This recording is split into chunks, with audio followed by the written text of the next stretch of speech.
মির্চি নিবেদন গল্প gold mine. গল্প গোল্ড মাইন। বইটির সত্য আনন্দ পাবলিশার্স প্রাইভেট লিমিটেড কর্তৃক সংরক্ষিত। মদ্যপান, ধূমপান ও মাদক সেবন স্বাস্থ্যের পক্ষে ক্ষতিকর। ও কথা জানতে চাইবেন না। তারা চায় আপনি এ পাড়া থেকে দোকান তুলে চলে যান। তারা আপনার পেছনে গুন্ডা লাগিয়েছে। और कभी ऐसा काम नहीं करेगा। बाबूजी अपने बेफिक्र थाकेन और अपनार ऊपर कोई जुलुम होबे ना।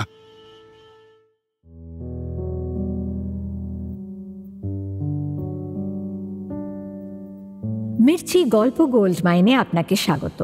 মণিমাণিক্যে ভরা বাংলা সাহিত্যের কিছু কালোজয়ী উপন্যাস ও গল্প দিয়ে সাজানো আমাদের এই মির্চি গল্প গোল্ড মাইন। শুনছেন শরদিন্দু বন্দ্যোপাধ্যায়ের লেখা উপন্যাস বিজয় লক্ষ্মী। বিজয় লক্ষ্মী ভাণ্ডার জমতে না জমতেই মনোহর ভাণ্ডারের কার্তিক নীলাম্বর পুরনো শত্রুতার বদলা নিতে তার খদ্দের ভাঙাতে শুরু করে। খদ্দেরের চক্করে লক্ষ্মীকেও টেনে আনে দোকানে। সেখানেই ধরা পড়ে যে বিজয় লক্ষ্মী একে অপরকে আগেই চেনে। লক্ষ্মীর মনে সন্দেহ জাগে, সবটাই কি তবে বিজয়ের সাজানো ফাঁদ?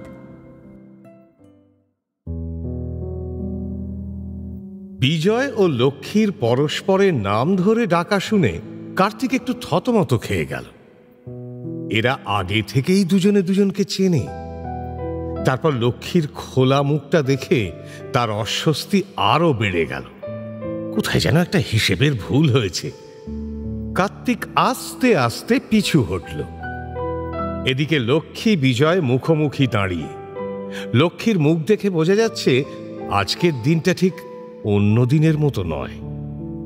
একটা কোনো ঝড়ের পূর্বাভাস যেন তার চোখে মুখে দেখতে পাচ্ছে বিজয়, কিন্তু কারণটা বিজয়ের জানা নেই।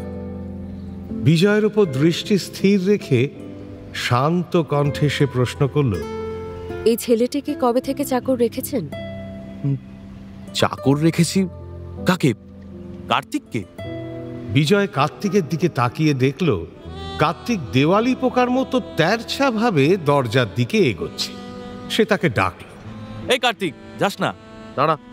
কার্তিকের মুখ দেখে মনে হলো সে মোটেই খুশি হয়নি, কিন্তু বিজয়ের আদেশ সে অবজ্ঞা করতে পারল না। পাথরের মতো শক্ত হয়ে দাঁড়িয়ে রইল। বিজয় এবার লক্ষ্মীকে জিজ্ঞেস করল, কি হয়েছে বলুন দেখি। ও আমাদের দোকান পিকেট করছিল, আর ও দোকানের খদ্দের ভুলিয়ে এ দোকানে পাঠাচ্ছিল। আমাকেও খদ্দের মনে করেই এখানে নিয়ে এসেছে। প্রথমে খানিকক্ষণ হতভম্ব হয়ে দাঁড়িয়ে থেকে বিজয় এবার এক লাফে গিয়ে কার্তিকের ঘাড় ধরে টেনে আনল। কার্তিক হতভাগা, এ তুই কি করেছিস? হ্যাঁ, এ কাজ করতে গেলি কেন? কে বলেছিল তোকে? কার্তিক গোঁজ হয়ে রইল, উত্তর দিল না। লক্ষ্মীর মুখের মেঘ অনেকটা পরিষ্কার হল। তাহলে আপনার হুকুমে করেনি? বিজয় এবার এক আহত অথচ তীব্র চোখে লক্ষ্মীর দিকে তাকাল এবং রাগ ও অভিমান মিশিয়ে লক্ষ্মীকে বলল, আমার হুকুমে? আমাকে এত ছোট মনে করেন আপনি? লক্ষ্মী লজ্জা পেল, ভাবল এমন অভদ্র সন্দেহ কেন সে করতে গেল। না, কিন্তু ও তাহলে অমন করতে গেল কেন? এমনি কথাটা শেষ হতেই দুজনেই কার্তিকের দিকে তাকালো। কার্তিক ঘাড় বেঁকিয়ে বিদ্রোহ ভরা কণ্ঠে বলল, অমনি নয় মিস, আমাকে চড় মেরেছিল কেন? লাঠির বাড়ি মেরেছিল কেন? লক্ষ্মী অবাক হয়ে বিজয়ের মুখের দিকে তাকালো। তারপর কার্তিককে প্রশ্ন করল, কে চড় মেরেছিল? ওই যে ওই দোকানের বুড়োটা। বলেই কার্তিক নীলাম্বরকে অনুকরণ করে একটা চোখ নাচাল। বুঝতে পেরে লক্ষ্মী খিলখিল করে হেসে উঠল। বিজয়ও মৃদু হেসে কার্তিকের ঘাড় ছেড়ে দিল।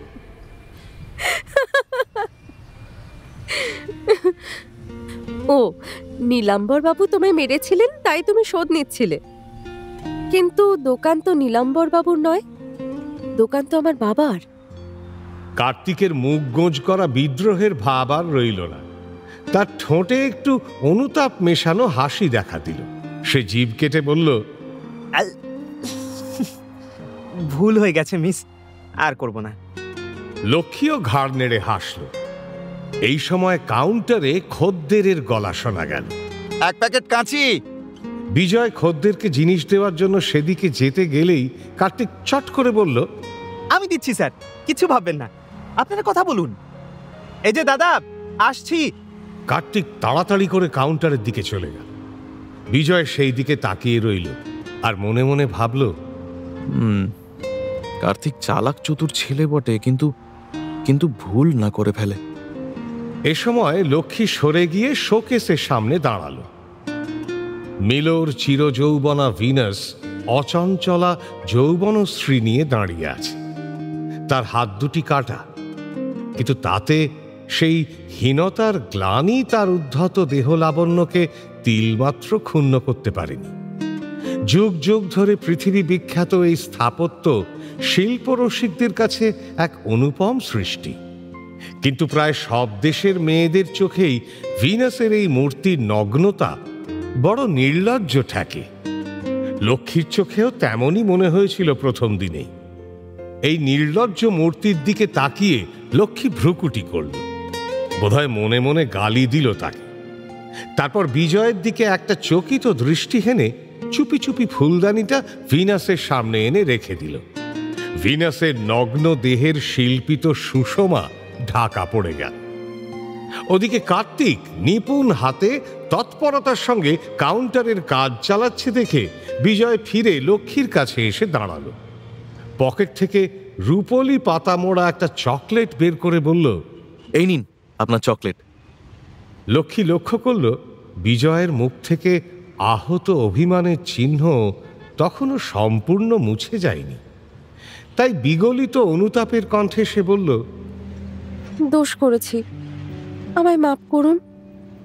এ কথায় উদাসভাবে বিজয় চোখ ওপরে তুলে নির্লিপ্ত গলায় বলার চেষ্টা করল, কিন্তু তার অভিমান চাপা রইল না সেই স্বরে। না, দোষ আর কি, এরকম অবস্থায় সন্দেহ হওয়াই তো স্বাভাবিক। আমাকে আপনি কতটুকুই বা জানেন? মাত্র 4 বার দেখা হয়েছে বই কি। লক্ষ্মী বড় লোকের মেয়ে, কারো কাছে মাথা নোয়াতে অভ্যস্ত নয়, কিন্তু এই দরিদ্র দোকানদারটির কাছে সবিনয়ে নতি স্বীকার করতে তার একটুও বাধল না। সে নরম গলায় বলল, রাগ করবার অধিকার আপনার আছে, কিন্তু মানুষের কি ভুল হয় না? ক্ষমা চাইছি, তবুও যদি আপনি রাগ করে থাকেন তাহলে। লক্ষ্মীর গলা কেঁপে গেল। বিজয়ের কানে তার কাঁপা গলার রেশ পৌঁছতেই সে বুঝতে পারল কি ছেলে মানুষই সে করেছে। সে ওপরের দিক থেকে চোখ নামিয়ে তাড়াতাড়ি বলল, ও কথা বলবেন না লক্ষ্মী দেবী, রাগ আপনার উপর আমি করতেই পারি না। জেনে রাখুন, আপনার জন্য আমার মনে অসীম কৃতজ্ঞতা ছাড়া আর কিছুরই জায়গা নেই। বিজয়ের এ কথা শুনে লক্ষ্মী কিন্তু মনে মনে খুশি হতে পারল না। অন্যমনস্ক হয়ে ভাবল, অসীম কৃতজ্ঞতা কি এত বড় জিনিস? অসীম কৃতজ্ঞতা ছাড়া আর কিছুই তুমি অনুভব করো না? তার ইচ্ছে হলো এই কথাগুলো জিজ্ঞেস করে, কিন্তু শেষ অবধি জিজ্ঞেস করতে পারল না। বরং সে হালকা হেসে বলল, যাক, নিশ্চিন্ত হলুম। আপনাকে যতই কম চিনি না কেন, আপনি যে রাগী মানুষ সেটা জানতে বাকি নেই। কিন্তু আপনাকেও একটা কথা জানিয়ে রাখি, দরকার হলে আমিও কিন্তু রাগ করতে জানি। না না, কি মুশকিল, আপনি রাগ করতে যাবেন কেন? আমি তো কোনো অপরাধ করিনি। করেছি বলুন? করেছেন বই কি, চকলেট দেবেন বলে সেটি নিজের হাতেই রেখেছেন, প্রাণে ধরে দিতে পারছেন না। সত্যিই ঝগড়াঝাঁটির মধ্যে চকলেটটা বিজয়ের হাতেই রয়ে গিয়েছিল। সে সলজ্জে তা লক্ষ্মীর হাতে দিল। লক্ষ্মী হাসতে হাসতে চকলেটের ধার ঘেঁষে একটু কামড় দিয়ে বলল, এবার বলুন, দোকান চলছে কেমন? 3 দিন আসতে পারিনি, নতুন খবর কিছুই জানি না। এবার বিজয় পরিতৃপ্ত মুখে হাসল। তারপর তার মুখটা একটু গম্ভীর হলো। সে সংযত গলায় বলল, আশাতেই তো ভালো চলছে, এত ভালো চলছে যে আমি একটু বিব্রত হয়ে পড়েছি। সে কিরকম? বিজয় ভিনাসের দিকে অন্যমনস্ক চোখে চাইল। তার অবচেতনায় বোধহয় একটা অসঙ্গতির ছায়া পড়ল। সে ফুলদানিটা ভিনাসের পেছন দিকে সরিয়ে দিয়ে ভাবতে ভাবতে বলল, বোধহয় পুজো আসছে, তাই জিনিসের চাহিদাও অনেক বেড়ে গেছে। অথচ এইটুকু দোকানে অত জিনিস রাখবার জায়গাও নেই। তাই ভাবছি কি ভাবছেন? পাশের ঘরটা খালি আছে, ওটাও ভাড়া নিয়ে দোকানটাকে বড় করব কিনা। তাই করুন বিজয়বাবু। দুটো ঘর নিলে অনেকখানি জায়গা পাবেন, মাঝে দরজা আছে, কোনো অসুবিধে হবে না। অসুবিধা একটু আছে, দুটো কাউন্টার হলে একজন লোক রাখতে হবে, আমি তো দুদিক দেখতে পারবো না। এই আলোচনার সময় কাউন্টারে খদ্দের ছিল না। কার্তিক কান পেতে ওদের কথাবার্তা শুনছিল। তার চোখ দুটো উত্তেজনায় চকচক করে উঠল। দরকার হলে লোক নিশ্চয়ই রাখবেন, কাজ বাড়লে লোক তো রাখতেই হবে। এবার লক্ষ্মী অন্যমনস্কভাবে ভিনাসকে ফুলদানি দিয়ে আড়াল করল। বিজয় তা লক্ষ্য করল না।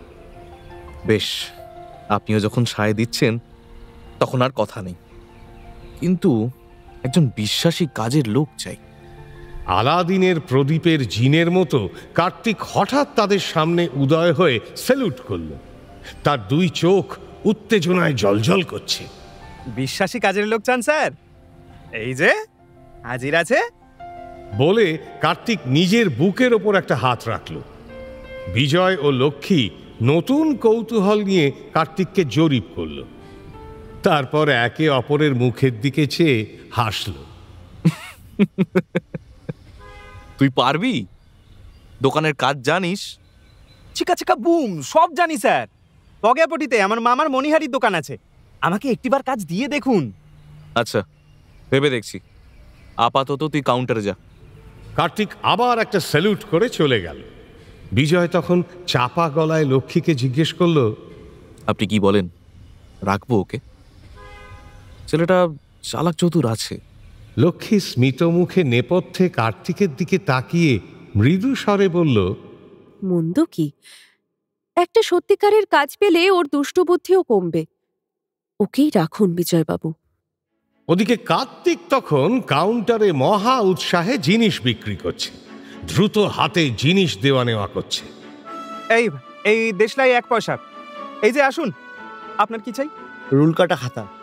রুল কাটা খাতা 2 পয়সার না 4 পয়সার? 2 পয়সার। রুল টানা 2 পয়সা 2 পয়সা। এই তো, এই যে আসুন। পরের জন বলুন কি চাই? সেলেট পেন্সিল। সেলেট পেন্সিল পয়সায় 2টো। আর কিছু? গেঞ্জি আছে? গেঞ্জি আগে আছে, কালীঘাটের গেঞ্জি। তার কর্মতৎপরতা দেখে লক্ষ্মী ও বিজয় হাসল। তারপর হঠাৎ বিজয়ের চোখ পড়ল ভিনাসের ওপর। ফুলদানিতে ঢাকা লজ্জাপতি ভিনাস। বিজয় অবাক হয়ে চেয়ে রইল। ভাবতে লাগলো, আমি তো ফুলদানি ভিনাসের পেছনে রেখেছিলাম, কে সামনে আনলো? তার অন্যমনস্ক মন ধীরে ধীরে সজাগ হয়ে উঠতে লাগলো। লক্ষ্মী আড় চোখে তার মুখের ভাব লক্ষ্য করল। আচ্ছা, আজ চললুম, অনেক দেরি হয়ে গেছে। মুখ টিপে হেসে লক্ষ্মী চলে গেল। বিজয় চোখ বিস্ফারিত করে তার দিকে চেয়ে রইল। তারপর তার চোখ আবার ভিনাসের দিকে ফিরল। রহস্যটা যেন পরিষ্কার হয়ে আসছে। ক্রমে তার মুখেও একটা মৃদু হাসি দেখা দিল। আরে ছি ছি, ভিনাসের এই নগ্নতা এতই সহজ ও স্বাভাবিক যে আমি তা লক্ষ্যই করিনি। আর লক্ষ্মী? বিজয় অনেকক্ষণ মুখ টিপে টিপে হাসতে লাগল। প্রচন্ড বাজনার শব্দ হচ্ছে। বিজয়ের দোকান এখন 2টি ঘর নিয়ে বেড়ে উঠেছে। সাইনবোর্ডটাও লম্বা হয়ে 2টি দরজার ওপর দিয়ে হয়েছে। দোকানের সামনে ফুটপাথের ওপর ভিড় জমেছে। কার্তিক ও তার দল অদ্ভুত ধরনের সাজ পোশাক পরে দোকানের সামনে কুচকাওয়াজ করছে এবং নানান বিচিত্র বাদ্য বাজিয়ে গান করছে। ফুল, পাতা, কলার থাম প্রভৃতি মঙ্গল উপকরণ দিয়ে দোকান যথাযথভাবে সাজানো হয়েছে। লক্ষ্মীর ভাণ্ডার বড় হয়েছে, এই খবরটি এই অভিনব উপায়ে সাধারণের কাছে প্রচার করা হচ্ছে। গান চলছে বিলিতি মিশ্রিত কুচকাওয়াজি সুর। চিকা চিকা বুম, আজ মরশুম, চিকা চিকা বুম। ধনেশের অফিস ঘরের জানলা বাইরে থেকে দেখা যাচ্ছে। ধনেশ ও নীলাম্বর দাঁড়িয়ে আছেন। নীলাম্বরের কপালে কুটিল ভাঁজ। ধনেশ হিংস্রভাবে একটা আপেল কামড়াচ্ছে। ওদিকে কার্তিকের দলের গান চলছে। এলো পূজা, এলো মা দশভুজা, ঘরে ঘরে ধুম, নতুন কাপড় জামা গয়নার ধুম, চিকা চিকা বুম, চিকা চিকা বুম। মনোহর ভান্ডারের দোতলায় একটি জানলায় লক্ষ্মী দাঁড়িয়ে হাসি মুখে নিচের দিকে তাকিয়ে আছে। সেও শুনছে আর দেখছে কার্তিকদের নাচ গান। ঘরে ঘরে বৌঝিরা এসো লক্ষ্মী, বাংলার মৌচাকে মধুলক্ষ্মী, এসো লক্ষ্মীর ভান্ডারে রুমঝুম রুমঝুম, চিকা চিকা বুম, চিকা চিকা বুম। রুজ পাউডার, আতর, গোলাপ, আলতা, সিঁদুর, মন ভরপুর, পাবে মনের মতন হরেক রকম, চিকা চিকা বুম, চিকা চিকা বুম। আমাদের আগের চেনা সেই বৃদ্ধটি ভিড়ের শেষের দিকে ঘুরে বেড়াচ্ছিলেন। হঠাৎ লক্ষ্মীর জানলার দিকে তার নজর পড়ল। চট করে চশমা তুলে তিনি স্থির দৃষ্টিতে সেই দিকে তাকিয়ে রইলেন। কলকাতার একটি বড় চৌমাথায় প্রকাণ্ড পোস্টার লাগানো হয়েছে। পুজোর সময় রয়্যাল আফ্রিকান সার্কাস দেখুন। হাতি, বাঘ, গন্ডার, সিংহ প্রভৃতি বন্য জন্তুর সমাবেশে বিজ্ঞাপনটি বড়ই নজর কাড়া হয়েছে। আর একটা বাড়ির দেওয়ালে অপেক্ষাকৃত ছোট বিজ্ঞাপন, EBA, পুজোর ছুটিতে অর্ধমূল্যে ভ্রমণ করুন। আর লক্ষ্মী ভাণ্ডারের সামনে হাতে লেখা বিজ্ঞাপন ঝুলছে, নরম দরে গরম জিনিস, পুজোর বাজার, আসুন দেখুন কিনুন। ওদিকে মনোহর ভাণ্ডারের প্রবেশ দরজার পাল্লা বন্ধ। মনোহর ভাণ্ডারের ভেতরের দেওয়ালে একটা বড় ক্যালেন্ডার ঘোষণা করছে সেদিনের তারিখ, রবিবার 18ই সেপ্টেম্বর। রবিবার, সুতরাং দোকানে কেউই নেই। দিনের বেলা অন্ধকার। মাথার ওপর একটা মাত্র বাল্ব জ্বলছে। তার নিঃসঙ্গ আলোতে বিশাল ঘরটার মধ্যে যেন আলো আঁধারির খেলা। ঘরের যে প্রান্তে ওপরের সিঁড়ি তেরছাভাবে উঠে দোতলার দিকে গিয়েছে, সেই কোণে সিঁড়ির পাশের দিকে নীলাম্বর দাঁড়িয়ে একটি লোকের সঙ্গে কথা বলছেন। নীলাম্বরের ভাবগতিক দেখে মনে হয় না যে তিনি কোনো সৎ কাজে ব্যস্ত আছেন। তিনি গলা খুব খাটো করে কথা বলছেন এবং তার তীক্ষ্ণ দুটি চোখ সতর্কভাবে চারিদিকে ঘুরছে। তাঁর সঙ্গীটি পশ্চিমী লোক, ইয়া সন্ডা চেহারা, ঝাঁকড়া গোঁফ, মাথায় পাগড়ি, গলায় কালো সুতোর কণ্ঠি। এর উল্লেখ আগে আমরা শুনেছি। সেই ধনেশবাবুর মাইনে করা পোষা গুন্ডা হনুমান সিং। খুব সাবধানে কাজ করতে হবে হনুমান সিং, যেন কোনো রকম গন্ডগোল না হয়। হনুমান সিং এর গলাটি গাঁজার প্রসাদে ধরা ধরা, খুব শ্রুতিমধুর নয়। সেও গলা নামিয়ে বলল, अरे बाबूजी, हमें 15 बरस से काम করছে, আজ तक हमार नाम পুলিশের বহিতে চড়েনি। বুড়া মালিকের মালুম ছিল তো কি কাজ আছে বলেন, তারপরে দেখিয়ে লিবে কেমন সিলসিলা সে কাম হয়ে। আমি দোকানে নৌকর আছে, মালিকের বদনাম কভি হতে দিবে না। বাবা হনুমান, ওইদিকে নজর রেখো, ধরি মাছ নাচুই পানি। এখন কি করতে হবে বলি? এই সময় দেখা গেল লক্ষ্মী সিঁড়ি দিয়ে নেমে আসছে। তার পায়ে ফেল্টের বেড় দেওয়া রুম স্লিপার। কোনো শব্দ হলো না। নীলাম্বর বা হনুমান কেউই ওদিক থেকে কোনো মানুষ আসার আশঙ্কা করেননি, তাই লক্ষ্মীর দিকে কারোরই নজর পড়ল না। লক্ষ্মীর হাতে একখানা বই ছিল। বোধহয় সে বইখানা বাবার অফিসে রাখতে যাচ্ছিল, কিন্তু নিচে মানুষের গলার ফিসফিস শব্দ শুনে সে চমকে উঠল। চোখ বিস্ফারিত করে দেখল, অল্প আলোতেও চিনতে কষ্ট হলো না নীলাম্বর ও হনুমান সিং। লক্ষ্মী ভাবল, আজ রবিবার, দোকান বন্ধ, এ সময় এরা কি করছেন? তাদের ভাবভঙ্গি দেখে লক্ষ্মীর একটু সন্দেহ হলো।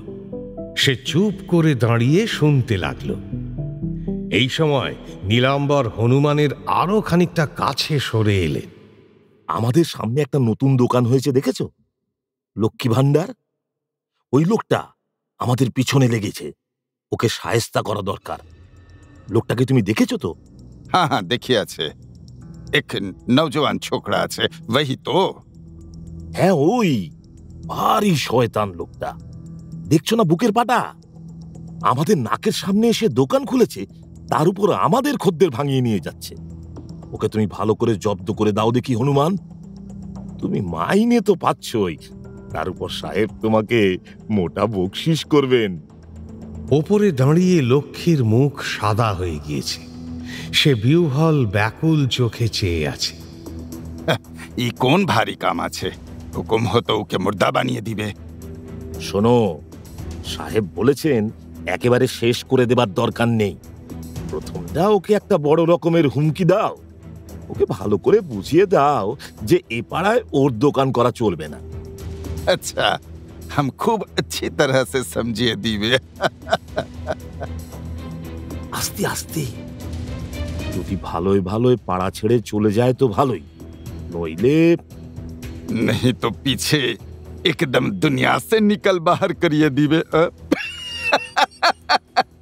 এই পর্যন্ত শুনে লক্ষ্মী আর দাঁড়ালো না।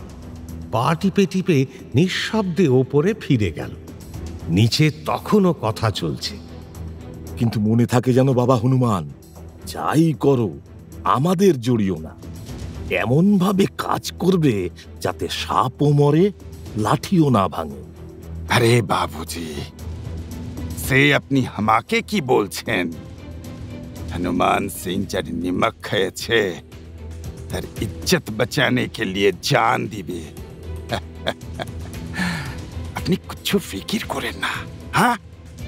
তারপর দুজনে অতি সন্তর্পণে সদর দরজার দিকে চললে। ওদিকে নিজের শোয়ার ঘরে খাটের পাশে লক্ষ্মী স্তম্ভিত হয়ে বসে আছে। তার মনটা যেন অসাড় হয়ে গিয়েছে। আজ এ কি শুনলাম আমি? বিজয়কে ওরা গুন্ডা লাগিয়ে তাড়াতে চায়। প্রয়োজন হলে খুন করতেও এরা পিছপা হবে না। আমার বাবা এরকম চাইছেন? না না না না, আমি কখনোই তা ঘটতে দেব না। ধড়মড় করে উঠে লক্ষ্মী জানলার কাছে ছুটে গেল। জানলা খুলে দেখল বিজয়ের দোকানটা খোলা আছে। জানলা থেকে সরে এসে সে কিছুক্ষণ কি যেন চিন্তা করল। তারপর তাড়াতাড়ি ড্রেসিং টেবিলের সামনে গিয়ে বেশভূষা পরিবর্তন করতে লাগল। লক্ষ্মী ভাণ্ডারের দুটি কাউন্টারে যথাক্রমে কার্তিক ও বিজয় রয়েছে।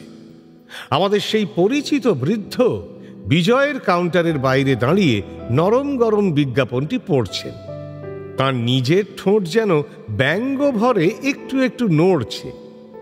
ভেতরে বিজয় তাঁর জন্য এক মোড়ক নস্যি নিয়ে হাসি মুখে তাঁর দিকে বাড়িয়ে ধরল। আসুন, আপনার নস্যি। আর পুজো তো এসে গেল, বাড়ির ছেলে মেয়েদের জন্য পুজোর উপহার কিছু কিনবেন না? বৃদ্ধ বিজয়ের হাত থেকে মোড়কটা নিয়ে গলার মধ্যে একরকম শব্দ করলেন। তারপর গলা ঝেড়ে বললেন, বাড়ির ছেলে মেয়ে? হ্যাঁ, এই সব ছোট ছোট নাতি নাতনি। একটি নাতনি আছে, তার জন্য কিছু কিনতে হবে। আগে আমি অনেক রকম ছেলে মেয়েদের খেলনা আনিয়ে রেখেছি, দেখবেন একবার। আপনি ভেতরে আসুন না, যদি কিছু পছন্দ হয়। বৃদ্ধ চশমা তুলে ক্ষণেক বিজয়কে দেখলেন। তার গলায় আবার শব্দ হল, খেলনা? আমার নাতনির বয়স 19 বছর। ও, মাফ করবেন, আমি ভেবেছিলাম তা মহিলাদের উপহার দেবার মতো জিনিসও আমার দোকানে আছে। ভেতরে এসে দেখুন না। এবার বৃদ্ধ ভেতরে ঢুকলেন। বিজয় উৎসাহের সঙ্গে তাকে উপহারের উপযোগী শৌখিন সামগ্রী দেখাতে লাগল। বাইরে ফুটপাতের ওপর দিয়ে হনুমান সিং বিড়ি টানতে টানতে অলস মন্থর গতিতে আসছিল। সে লক্ষ্মী ভাণ্ডারের ভেতরে নজর করতে করতে চলে গেল। দোকানের ভেতর তখন বিজয় বৃদ্ধকে বলছে, যদি কাচের বাসন উপহার দিতে চান তাও আছে, ও ঘরে চলুন। চায়ের সেট, ডিনার সেট, আরো নানা রকম জিনিস আছে। মধ্যবর্তী দরজা দিয়ে বিজয় বৃদ্ধকে পাশের ঘরে নিয়ে গেল। এ ঘরে কার্তিক কাউন্টারে বসেছে। একটা দেওয়াল ছাদ পর্যন্ত কেবল কাঁচের বাসনে ঠাসা। বৃদ্ধ সেগুলি মনোযোগ সহকারে দেখতে লাগলেন। কম দামের জিনিসও আছে, আবার বেশি দামের জিনিসও আছে, আপনার যেমন ইচ্ছে। এই সময় বিজয়ের মনোযোগ অন্য ঘরের দিকে গেল। সে ঘাড় ফিরিয়ে দেখল বাইরের সরু দরজা দিয়ে লক্ষ্মী ঢুকছে। সে তাড়াতাড়ি বৃদ্ধকে বলল, আপনি ততক্ষণ দেখুন, আমি আসছি। বৃদ্ধ গলার মধ্যে একটা শব্দ করলেন, কিন্তু পিছু ফিরে দেখলেন না। যেমন দেওয়ালের দিকে মুখ ফিরিয়ে দাঁড়িয়েছিলেন তেমনি দাঁড়িয়ে রইলেন। বিজয় বিস্মিত মুখে লক্ষ্মীর কাছে গিয়ে হাসল, কিন্তু লক্ষ্মীর মুখে হাসি নেই, চোখে একটা উদ্ভ্রান্ত দৃষ্টি। বিজয় কাছে আসতেই সে তার দিকে হাত বাড়িয়ে ব্যাকুল স্বরে বলে উঠল, বিজয় বাবু। লক্ষ্মীর অবস্থা দেখে বিজয় তার বাড়ানো হাতটি ধরে ফেলে উৎকণ্ঠিত স্বরে বলল, কি হয়েছে লক্ষ্মী দেবী? ও ঘরে লক্ষ্মীর আর্তস্বর বৃদ্ধের কানে যেতেই তিনি তীর লাগার মতো সজোরে চমকে পেছনে ফিরলেন। মাঝের দরজা দিয়ে লক্ষ্মী ও বিজয়কে দেখা যাচ্ছে। বৃদ্ধ একবার চশমা তুলে তাদেরকে দেখলেন, তারপর তাড়াতাড়ি আবার চশমা নামিয়ে পিছু ফিরে কাঁচের বাসন দেখতে লাগলেন। লক্ষ্মী বৃদ্ধকে দেখতে পায়নি। তার চোখ বিজয়ের মুখের ওপর আটকে ছিল। নিটোল সুন্দর চিবুক অল্প অল্প কাঁপছিল। অবশেষে সে ভাঙা ভাঙা গলায় বলল, বিজয় বাবু, আমি আমি আপনাকে সাবধান করে দিতে এসেছি। সাবধান? কিসের জন্য? আমি জানতে পেরেছি কেউ আপনার অনিষ্ট করার চেষ্টা করছে। অনিষ্ট করবার চেষ্টা করছে? কিন্তু কিন্তু কেন? আমি তো কারোর অনিষ্ট করিনি। তা না করুন, তারা আপনার ক্ষতি করতে চায়। তারা আপনাকে। কিন্তু এই তারাটা কারা? লক্ষ্মী কয়েক মুহূর্তের জন্য মাথা নিচু করল, তারপর কাঁপা কাঁপা গলায় বলল, ও কথা জানতে চাইবেন না। তারা চায় আপনি এ পাড়া থেকে দোকান তুলে চলে যান। তারা আপনার পেছনে গুন্ডা লাগিয়েছে। বিজয়ের মুখ গম্ভীর হল। সে একবার বাইরে মনোহর ভাণ্ডারের দিকে তাকালো, তারপর লক্ষ্মীর হাত ছেড়ে দিয়ে ধীরে ধীরে বলল, বুঝেছি, আপনাকে অনেক ধন্যবাদ, কিন্তু আমি গুন্ডার ভয় পালাবো না। পালাতে আমি বলছি না, আমি শুধু আপনাকে জানিয়ে দিলাম আপনি সাবধানে থাকবেন। বলুন, সাবধানে থাকবেন। উতলা হয়ে লক্ষ্মী বিজয়ের হাতের ওপর হাত রাখল। বিজয় পরম সম্ভ্রমের সঙ্গে বলল, আপনি নিশ্চিন্ত থাকুন, আমি যথাসাধ্য সাবধান হব। আর আপনি দুঃখ করবেন না। দোষ কারুর নয়, দোষ আমাদের সামাজিক ব্যবস্থার। ধনতন্ত্রের আমলে পরের গলা না কাটলে নিজের উন্নতি হয় না, এটা সেই অর্থনৈতিক নিয়মেরই একটা সামান্য উদাহরণ, আর কিছু নয়। আমি চাই। বিজয়ের দিকে আর না তাকিয়ে লক্ষ্মী চলে গেল। বিজয় কিছুক্ষণ সেদিকে তাকিয়ে দাঁড়িয়ে রইল, তারপর বিষণ্ণ মুখে বৃদ্ধের কাছে ফিরে গেল। ক্লান্ত স্বরে বলল, মাফ করবেন, আমি একটু আটকে পড়েছিলাম। কিছু পছন্দ করলেন নাকি? বৃদ্ধ তার দিকে ফিরে চোখের চশমাটা তুললেন, পাশের ঘরের দিকে উঁকি মারলেন, তারপর বললেন, তোমার মুখটা শুকনো দেখাচ্ছে কেন? ওই মেয়েটা কে? বিজয় মুখ গম্ভীর করল। লক্ষ্মী সম্বন্ধে এইরূপ অবজ্ঞাসূচক উক্তি তার ভালো লাগলো না। উনি একজন মহিলা। আপনার যদি কিছু নেবার হয়। থাক, পরে কিনবো। ও মেয়েটা মানে মহিলাটি কি বলে গেলেন তোমাকে? মুসড়ে পড়েছ যে। বিজয় নিজেকে সংযত করতে একটু চুপ থেকে তিক্ত কণ্ঠে বলল, মুষড়ে পড়িনি। ছোটর উপর বড়র অত্যাচার দেখে মনটা তেতো হয়ে গেছে। ওই যে মনোহর ভান্ডার দেখছেন, ওরা আমার পেছনে গুন্ডা লাগিয়েছেন। তাই নাকি? তা সেই খবর বুঝি ওই মেয়েটি, মহিলাটি দিয়ে গেলেন? বিজয় বৃদ্ধের সে প্রশ্নের কোনো জবাব দিল না। মনোহর ভান্ডারের দিকে তাকিয়েই বলল, আমি এখানে দোকান করেছি, ওদের সহ্য হচ্ছে না, ওরা আমাকে তাড়াতে চান। তা তুমি এখন কি করবে? করবার কি আছে? কিছুই না, আমি পালাবো না। বৃদ্ধ শুধু চশমা তুলে তার দিকে চাইলে, যেন তাঁর অভিজ্ঞ চোখে মেপে নিলেন বিজয়কে। রাত হয়েছে। কার্তিক আর বিজয় দোকান বন্ধ করছে। কার্তিকের চোখ ঘুমে ঢুলু ঢুলু। আলো নিভিয়ে দুজনে বাইরে এল। বিজয় দরজায় তালা লাগালো। আচ্ছা, কাল সকাল সকাল আসিস। নিদ্রালুভাবে স্যালুট করে কার্তিক চলে গেল। বিজয় ফায়ার ব্রিগেডের স্তম্ভটির কাছে গিয়ে দাঁড়াল। ওপরে চেয়ে দেখল লক্ষ্মীর জানলা দিয়ে আলো আসছে। খানিকক্ষণ সেই দিকে তাকিয়ে থেকে বিজয় একটা নিঃশ্বাস ফেলল। তারপর ধীরে ধীরে বাড়ির দিকে চলল। পরদিন সকাল, বেলা আন্দাজ 9টা হবে। কার্তিক দোকানে এসে দেখল দোকান এখনো খোলেনি। এমন প্রায় রোজই হয়। বিজয় পরে আসে। কার্তিক বন্ধ দরজার সামনে ধাপের ওপর বসল। রাস্তা দিয়ে নানান জাতীয় লোক যাতায়াত করছে। মেসের একটি ঝি এক ঝুড়ি তরি তরকারি নিয়ে যাচ্ছিল। তার ঝুড়ি থেকে একটা মূলো খসে ফুটপাতে ঠিক কার্তিকের সামনেই পড়ল। ঝি সেটা লক্ষ্য করল না, তাড়াতাড়ি চলে গেল। কার্তিক টপ করে সেই মূলোটা তুলে নিয়ে মহানন্দে প্রাতরাশ শুরু করল। এই সময় লক্ষ্মীর ঘরের জানলাও খুলে গেল। ওদিকে মনোহর ভান্ডারের দরজা খুলেছে। ধনেশের অফিস থেকে নীলাম্বর জানলা দিয়ে লক্ষ্মী ভান্ডারের দিকে নজর করলেন। তাঁর দুষ্টু চোখটা নিচে উঠল। বিজয় এসে দেখল কার্তিক মূলো খাওয়া শেষ করছে। সে তালা খুলে দোকানে ঢুকল। খাওয়া শেষ করে কার্তিক তার পেছন পেছন গেল। দোকানের ভেতর অন্ধকার। কার্তিক তাড়াতাড়ি গিয়ে কাউন্টারটা খুলতে গেল। বিজয় তখন পাশের ঘরে গেল। কাউন্টার খুলতেই এক ঝলক রোদ ঘরের মধ্যে এসে পড়ল। আর সঙ্গে সঙ্গে বিজয় চিৎকার করে উঠল, হ্যাঁ কার্তিক, এ কি? দোকানের ভেতর দিয়ে যেন একটা সর্বনাশা ঝড় বয়ে গিয়েছে। ভাঙা ছেঁড়া জিনিসপত্র বিশৃঙ্খলভাবে চারিদিকে ছড়ানো।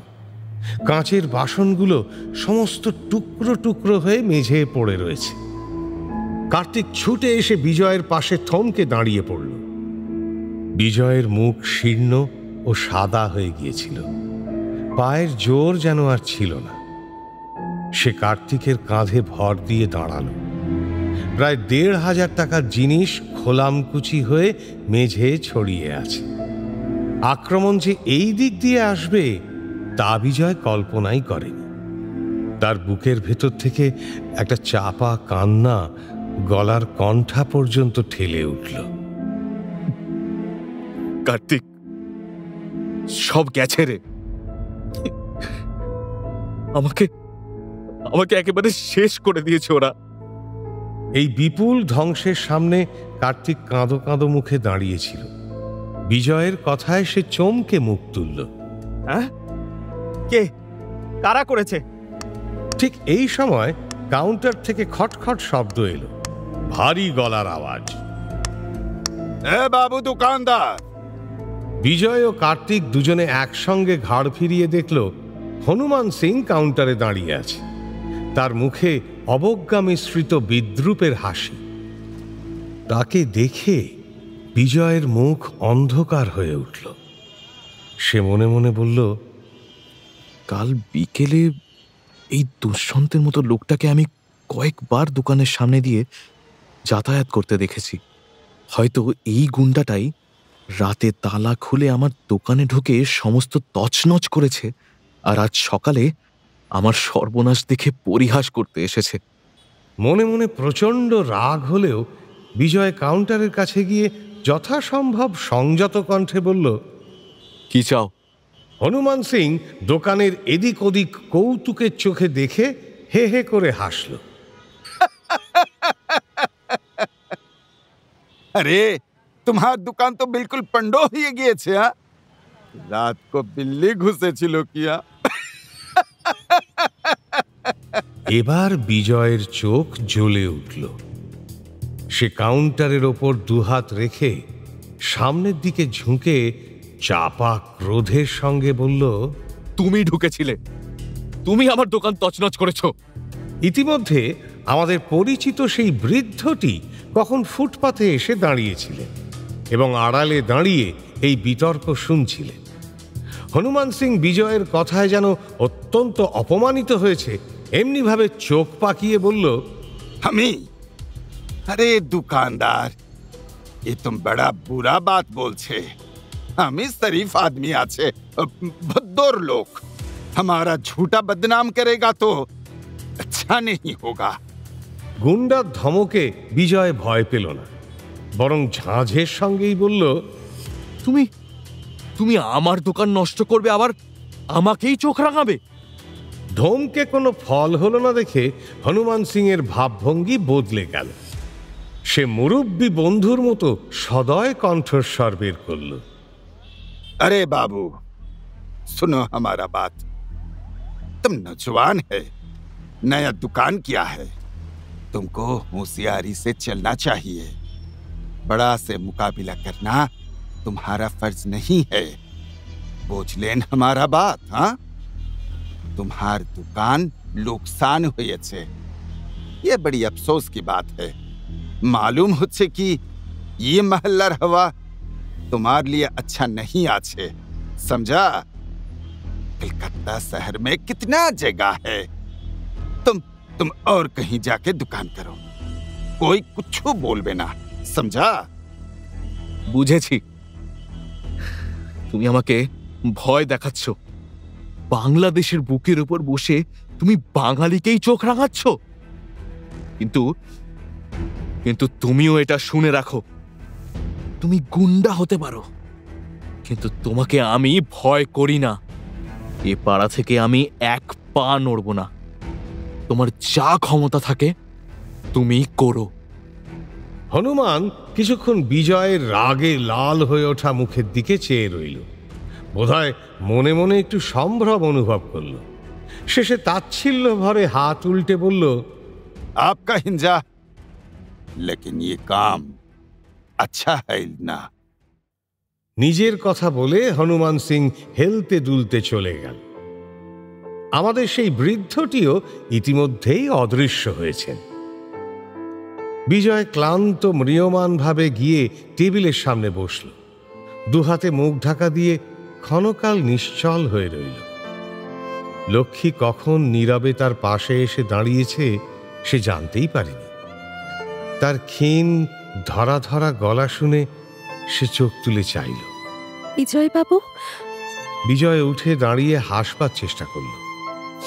লক্ষ্মীর চোখ ফেটে জল এসে পড়ল। কেউই আর কারোর দিকে তাকাতে পারল না। মুখ নিচু করে মেঝের ওপর চোখ আটকে রাখল। শোকেসটার কাঁচগুলো ফেটে গিয়েছিল। তার পাশে মেঝের ওপর ভিনাসের মূর্তিটা দুটুকরো হয়ে পড়েছিল। 2000 বছরের অবহেলা যে ক্ষতি করতে পারেনি, এক রাতের বর্বরতা যেন তা সম্পূর্ণ করে দিয়েছে। বেলা গড়িয়ে দুপুর হয়েছে। শহরের অপেক্ষাকৃত একটা নির্জন অংশে আমাদের পরিচিত বৃদ্ধ ফুটপাথের ধারে একটি গাছের তলায় দাঁড়িয়েছিলেন।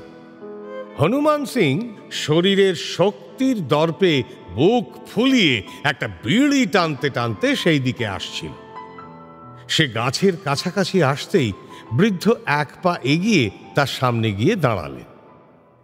হনুমান সিং ভূত দেখার মতো চমকে উঠে হাতের বিড়িটা ফেলে দিল। বৃদ্ধ চশমা তুলে কটমট করে তার দিকে চাইতেই সে যেন একেবারে কেঁচো হয়ে গেল। আভূমি মাথা নুইয়ে সেলাম করে সম্ভ্রম বিস্ময় মিশ্রিত কণ্ঠে এসে বলল, मालिक, सरकार, বৃদ্ধ ঠোঁটের ওপর আঙুল রাখলেন। হনুমান তৎক্ষণাৎ কথা বন্ধ করল। বৃদ্ধ একবার এদিক ওদিক চেয়ে কড়া সুরে বললেন, আমার সঙ্গে এসো, তোমার সঙ্গে কথা আছে। বৃদ্ধ গাছতলা ছেড়ে দ্রুত পদে চলতে আরম্ভ করলেন। হনুমান পোষা কুকুরের মতো তার পিছু পিছু চলল। বিকেলের দিকে ধনেশের অফিস ঘরে চায়ের ট্রে টেবিলের ওপর নিয়ে ধনেশ বসে আছেন। টেবিলের পাশে নীলাম্বর দাঁড়িয়ে অত্যন্ত পরিতৃপ্তভাবে হাত ঘষছেন। দুজনের চোখাচোখি হল। নীলাম্বর অর্থপূর্ণভাবে চোখ নাচালে। নীলাম্বর, চা খাও? না না, তুমি খাও, পেয়ালা তো একটাই দেখছি। পেয়ালা একটাই বটে। ধনেশ ভুরু কুঁচকে তাকালেন, তারপর টেলিফোনটা তুলে নিলেন। রোজ বিকেলে ওপর থেকে তার চা আসে, একটি পেয়ালা ও সেই মতো দুধ, চিনি, কেক প্রভৃতি। অন্যদিন তিনি একাই চা পান করেন, কিন্তু আজ তিনি নীলাম্বরের ওপর প্রসন্ন হয়েছেন। তাকে প্রসাদ বিতরণ করা প্রয়োজন। দাঁড়াও, পেয়ালা আনাচ্ছি ওপর থেকে। তিনি টেলিফোনে একটা নম্বর দিলেন। আজ লক্ষ্মী কলেজে যায়নি।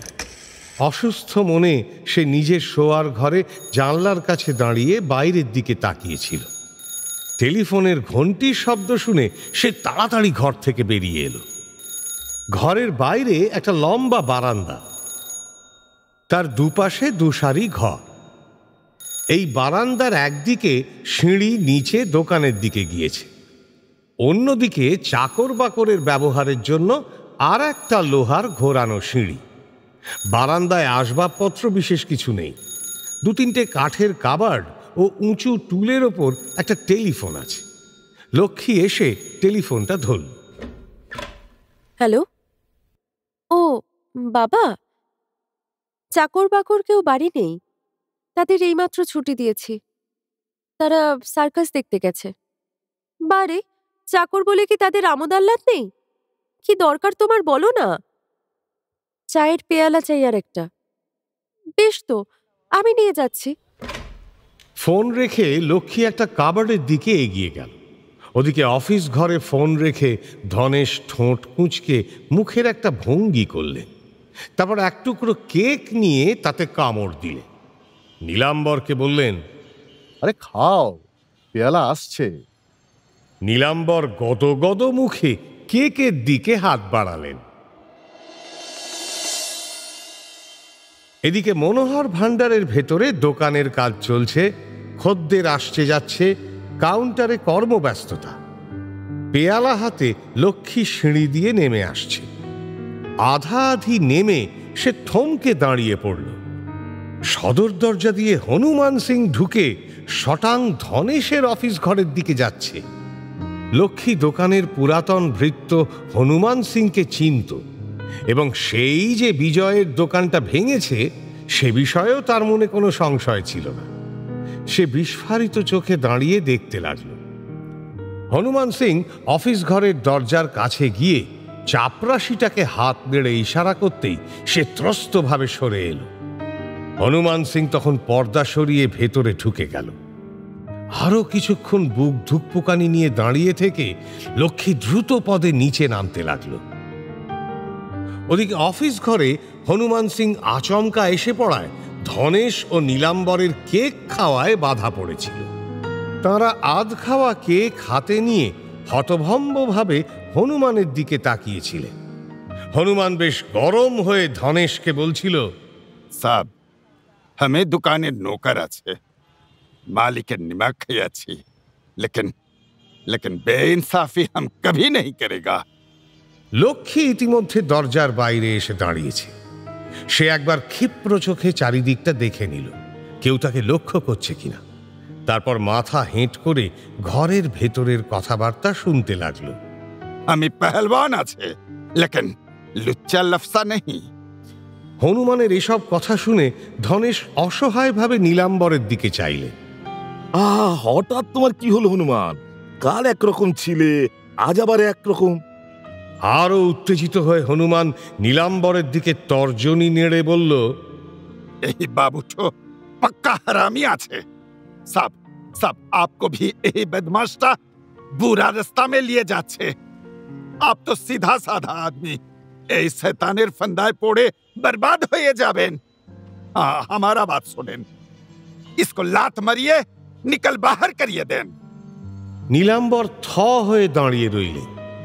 ধনেশ এই গুন্ডাটির স্পর্ধা দেখে মনে মনে খুবই ক্রুদ্ধ হয়েছিলেন। কিন্তু শাঁখের করাত যেমন যেতে কাটে তেমনি আসতেও কাটে। গুন্ডার ধর্মহীন দুঃসাহস যারা নিজ স্বার্থে ব্যবহার করে তারা নিজেরাও ওই দুঃসাহসিকতার ভয়ে সর্বদা কাঁটা হয়ে থাকে। ধনেশ বাইরে নিজের মর্যাদা যথাসাধ্য বজায় রাখার চেষ্টায় কণ্ঠস্বর গম্ভীর করে বললেন, কি বলতে চাও তুমি? বাইরে লক্ষ্মী আগ্রহ নিয়ে শুনছে। তার মুখের অবসাদগ্রস্ত ভাবটা অনেকটা কেটে গিয়েছে। सब सब तुम साफ साफ बात बोलबे। हमें दुकानेर सिपाही আছে, अगर कोई बदमाश दुकान हुज्जत करना चाहे हम उसको गले का नली दबा के निकाल दिबे। लेकिन बेगुनाह आदमी पर जुलूम करना हमारा काम नहीं। लक्ष्मी भंडार का बाबू सच्चा आदमी আছে, ईमानदार आदमी আছে, उसको हम काहे मारेगा? इस महल्ले में दुकान करना किसी का माना है? চেঁচাচ্ছ কেন হনুমান? আস্তে। नहीं आस्ते बोलेगा। तुम खून करना चाहोगे और हम चुप रहेगा? कभी नहीं। ওরে হনুমান, তোর গোষ্ঠীর পায়ে পড়ি আসতে বল, বাইরে কে শুনতে পাবে। বাইরে লক্ষ্মী শুনছিল, তার মুখ আনন্দে উজ্জ্বল হয়ে উঠছিল। সে আরো কান খাড়া করে শুনতে লাগলো। হনুমান এবার ধনেশকে বলছে, बाबूजी बाबूजी हम बेईमानी नहीं करेगा, लेकिन आप ये सब धंधा छोड़ दीजिए। और तुम नीलबोर बाबू, तुमको भी बोल देता है, लक्ष्मी भंडार का बाबू का कुछ भी खतरा पहुंचेगा तो हम तुम्हारा कचुंगा निकाल देगा। नमस्ते। নীলাম্বরকে শাসিয়ে ধনেশকে সেলাম করে হনুমান অফিস ঘর থেকে বেরিয়ে গেল। ঠিক তার আগেই লক্ষ্মী দ্রুত চঞ্চল পায়ে অফিসের দরজা থেকে সরে গিয়ে সিঁড়ি দিয়ে ওপরে উঠতে লাগল। ওদিকে ঘরের মধ্যে নীলাম্বর ও ধনেশ কিছুক্ষণ নির্বাক হয়ে রইলেন। তারপর নীলাম্বর সাপের মতো ফোঁস করে উঠলেন। কেউটে সাপের বাপ হনুমানকে টাকা খাইয়ে বশ করেছে। আচ্ছা, আমিও যদি কায়েতের বাচ্চা হই। ধনেশের মুখে কাল উপযোগী কোনো গরম কথা জোগাল না। তিনি দুই মুষ্টি তুলে টেবিলের ওপর প্রচণ্ড জোড়া কিল মারলেন। চায়ের ট্রে থরথরিয়ে নেচে উঠল। পরদিন সকালে লক্ষ্মীর শোবার ঘরে বিছানার পাশে ছোট একটা টেবিলের ওপর প্রাতরাশের সরঞ্জাম সাজানো রয়েছে। লক্ষ্মী বিছানায় নেই, পাশেই স্নানের ঘরে ঢুকেছে। আহ্লাদি একটি ময়ূর পাখার ঝাঁটা দিয়ে ঘর ঝাঁট দিচ্ছে। ঝাঁট দেওয়ার মতো জঞ্জাল কোনোদিনই ঘরে জমা হয় না, তবু লক্ষ্মীর ঘুম ভাঙানোর মতো এটাও আহ্লাদির একটি দৈনন্দিন কাজ। স্নান ঘরের বন্ধ দরজার ভেতর দিয়ে লক্ষ্মীর গান শোনা যাচ্ছে। পল্লী গীতির সুর, ভাষা ও ভাব তেমনই। মনের কথা যখন সরল পথে অভিব্যক্তি পায় না, তখন এমনি বিচিত্র প্রচ্ছন্ন পথে চলে। গায়ে তোর দাগ লেগেছে, রাইলো রাইলো। এ সময় স্নান ঘরে উঁকি মারলে দেখা যাবে লক্ষ্মী স্নানের টাবে আকণ্ঠ ডুবে বসে স্নান করছে। টাবের সাবান গোলা জল দুধের মতো শুভ্র ও ফেনিল। মনের আনন্দে জলকেলি করতে করতে সে গাইছে, জলানিতে যমুনায় গেলে গাগরে রইল পরে, নয়ন ভরে শ্যামের কালো রূপ নীলি। জলের ভেতর থেকে একটা বাহু তুলে লক্ষ্মী কলের কক ঘুরিয়ে দিল। অমনি তার ওপর জলের বৃষ্টিধারা নেমে তার মাথার ওপর পড়তে লাগলো। ওদিকে ঘর ঝাঁট দেওয়ার কাজ শেষ করে আহ্লাদি দেখল লক্ষ্মীর স্নান ও গান তখনও শেষ হয়নি। সে স্নান ঘরের দরজায় গিয়ে টোকা মারল। হলো হলো তোর চা যে জুড়িয়ে গেল, আর কত নাইবি? এই যে হলো দিদি। কিছুক্ষণ পর লক্ষ্মী বেরিয়ে এলো, সদ্য ফোটা শিশির স্নাত একটা ফুলের মতো। সে শয্যার পাশে বসে আহারে মন দিল। আহ্লাদি বিরক্তি ভরা চোখে তাকে লক্ষ্য করে বলল, এতক্ষণে মেয়ের নেওয়া হলো, কটা বেজেছে তার হিসেব আছে? স্কুল যাবি কখন শুনি? লক্ষ্মী পরম তৃপ্তির সঙ্গে নতুন গুড়ের মুড়ির চাকতি চিবোতে চিবোতে বলল, আজ কলেজ যাব না দিদি, আর তো 2 দিন কলেজ খোলা আছে, তারপরই পুজোর ছুটি। স্কুলে যাবি না? দিন দিন তুই হচ্ছিস কি লক্ষ্মী? দাদু কাশি গিয়ে অবধি তোর বড় আশকারা বেড়েছে না? ঠিক তোর মতন।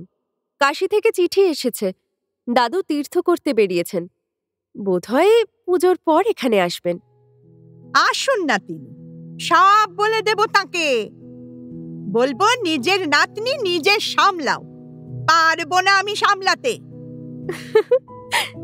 তা বলে দিস, লাগানো ভাঙানো তোর অভ্যেস সে কি আমি জানি না? এখন দেখ দেখি জানলা দিয়ে আমার দোকান খুলেছে কিনা। বুড়ি আমার দোকান বলতে মনোহর ভান্ডার বুঝল, তাই বেশ অবাক হয়ে বলল, দোকান খুলেছে কিনা জানলা দিয়ে দেখবো কি করে? লা, আমার কি চিংড়ি মাছের চোখ? মরণ বুড়ির। সামনে ছোট দোকান দেখতে পাচ্ছিস না, লক্ষ্মী ভান্ডার? ও মা, ওই দোকান? তা ও তো অন্য লোকের দোকান, তোর দোকান হতে গেল কোন দুঃখে? পারি না তোকে নিয়ে দিদি। পাচ্ছিস না পোড়া চোখে দেখতে? বড় বড় অক্ষরে কি লেখা রয়েছে? লক্ষ্মী ভান্ডার, মানে আমার ভান্ডার, বুঝলি? ও মা, লক্ষ্মী ভান্ডার নাম হলেই তোর দোকান হলো? কত রঙ্গই জানিস। বিশ্বাস হলো না? আচ্ছা, পরে বুঝবি। এখন দেখ খুলছে কিনা। এই খুললো। লক্ষ্মী খাওয়া শেষ করে উঠে আলস্য ভাঙল। আমাকেও তাহলে উঠতে হলো, একবার দোকানে যেতে হবে। ওর দোকানে তোর কি দরকার? দরকার? আমার যে চকলেট ফুরিয়ে গেছে দিদি। বলেই লক্ষ্মী ফিক করে হাসল। তারপর ভিজে চুলগুলি বুকের দিকে টেনে এনে ড্রেসিং টেবিলের সামনে গিয়ে বসল। লক্ষ্মী ভান্ডারের 2 নম্বর কাউন্টারে কার্তিক খদ্দের সামলাচ্ছে, অন্য কাউন্টার সাময়িকভাবে বন্ধ আছে। দোকানের ভেতরে বিজয় নিজের টেবিলে বসে আছে, তার সামনে গরুর পক্ষীর মতো জোড় হাতে হনুমান সিং দাঁড়িয়ে। হনুমানের আর সেই বিক্রম নেই, গোঁপ ঝুলে পড়েছে। মুখের ভাব দেখলে বোধহয় কণ্ঠিধারী বৈষ্ণবেরও হিংসে হয়। বাবুজি, বাবুজি, আমাকে ক্ষমা করেন, আমি কসুর করিয়েছে। বিজয় অবাক চোখে চেয়ে রইল। তাকে চুপ দেখে হনুমান সিং আবার বলল, বাবুজি, আমাকে ক্ষমা করেন। হ্যাঁ, কি কি বলছো? हमें ना बुझे कसूर करिए और कभी ऐसा काम नहीं करेगा। बाबूजी, बाबूजी अपने बेफिक्र थाकें और अपनार ऊपर कोई जुलुम होवे ना, हम खुद अपनार दुकान पहारा दिबे। কিন্তু কিন্তু তুমি হঠাৎ? হনুমান কোমর থেকে একতাড়া নোট বের করে হাত বাড়িয়ে বিজয়ের সামনে রাখল। जी 500 रुपया हमार कसूरेर जुर्माना लिए আমাকে ক্ষমা করেন। কি টাকা? না না, তোমার টাকা আমি নেব না। আমার যা ক্ষতি করার তা তো করেছ, এখন গরু মেরে জুতো দান করতে চাও? ও হবে না, নিয়ে যাও তোমার টাকা। কার সর্বনাশ করা টাকা কে জানে। বিজয়ের চোটপাট দেখে হনুমান একটু একটু করে পিছু হটতে লাগলো। হুজুর, হুজুর আমার বাপের কসম, উস্তাদের কসম, ये टाका धर्म का टाका আছে। आपने मेहरबानी करके ये टाका लिए हमारे छुटकारा देन, नहीं तो हमार बड़ा मुश्किल होबे। अदाब बाबूजी, अदाब। আর বেশি তর্ক বিতর্কের অবকাশ না দিয়ে হনুমান সিং আদাব করতে করতে ও পিছু হটতে হটতে কেটে পড়ল। বিজয় কিছুক্ষণ সেদিকে তাকিয়ে রইল, তারপর নোটগুলো তুলে নাড়াচাড়া করে শেষে দেরাজে রেখে দিল।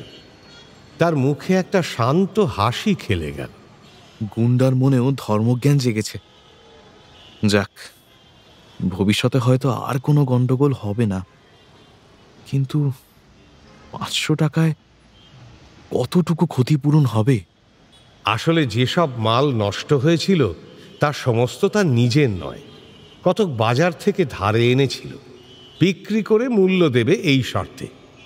সেসব টাকা শোধ না করলে বাজারে আর ধারে মাল পাওয়া যাবে না। খুবই চিন্তিত হয়ে বিজয় ভাবতে লাগল। এদিকে পুজো এসে পড়ল, মালের চাহিদা বেড়েই চলেছে, কিন্তু আমার যোগান দেবার ক্ষমতা নেই। টাকা চাই, টাকা চাই, অন্তত আরো 2000। কিন্তু কোথায় পাবো আমি এতগুলো টাকা? কে দেবে? সবে লাভের মুখ দেখা বিজয়ের ব্যবসায় এত বড় ক্ষতি করালো নীলাম্বর। কিন্তু যাকে দিয়ে ক্ষতি করালো সেই হনুমান সিংয়ের হঠাৎ পরিবর্তন দেখে অবাক হলো বিজয়। ক্ষতিপূরণের টাকা অবধি সে দিয়ে গেল, কিন্তু যত ক্ষতি হলো তার কাছে ওই টাকা কিছুই নয়। কি করবে বিজয়? মায়ের শেষ গয়নাটুকু দিয়ে দোকান করার মূলধন জোগাড় করেছিল, এবার সে টাকা পাবে কোথায়? তবে কি বিজয়ের ব্যবসা এবার বন্ধ হওয়ার মুখে?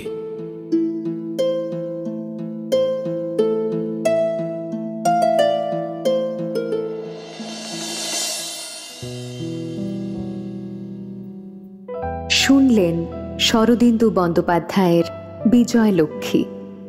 আজ শুনলেন পর্ব 3, নাট্যরূপ অর্পিতা চট্টোপাধ্যায়, উপস্থাপনায় শিবাশিস বন্দ্যোপাধ্যায়, পরিচালনায় দেবলীনা আচার্য, বিশেষ তত্ত্বাবধানে সৌভিক গুহ সরকার, সৃজনশীল পরিচালনায় ইন্দ্রাণী চক্রবর্তী, প্রযোজনায় ভিজুয়াল অডিও, ভাষ্য শেখর, কার্তিক ভিকি দাস, নীলাম্বর জয় মুখার্জি, বৃদ্ধ সমীর চরিত, বিজয় অন্বেষ দে, লক্ষ্মী ছন্দবাণী দত্ত, ধনেশ অভিষেক মুখার্জি, আহ্লাদি ম্যারি চক্রবর্তী, হনুমান সুদীপ্ত ঘোষ এবং অন্যান্য শিল্পীরা।